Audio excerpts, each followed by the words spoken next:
Ika-14 na taon na po ang ating Give a Gift, Feed a Child project. At ngayong taon, binigyan pansin natin ang ikalawa sa may pinakamataas na antas ng malnutrisyon sa Pilipinas, ang lalawigan ng Bicol. Ayon po yan sa National Nutrition Council. Kaya naman naging masigasig ang ating paghatid ng tulong sa kanilang lugar. At matapos ang halos 2 buwan, kamustahin natin ang mga batang bahagi ng ating project. Oras na naman ng pagpasok sa paaralan.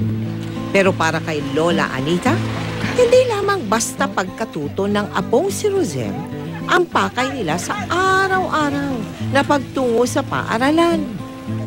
Isang masustansyang pananghalian kasi ang naghihintay kay Rosel at sa mahigit 300 mag-aaral sa mababang paaralan ng Santa Cruz sa bayan ng Malilipot sa Albay.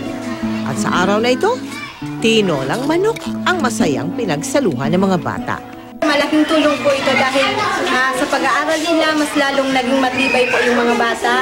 Kapansin-pansin na ang pagbigat ng timbang ng mga mag-aaral.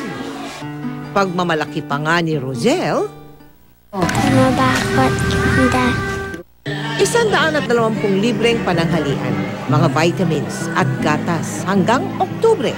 Yan ang handog at tulong ng GMA Kapuso Foundation para maibsan ang malnutrisyon ng mga kabataang Bicolano. Dakulaon man po ang pasalamat ni sa GMA.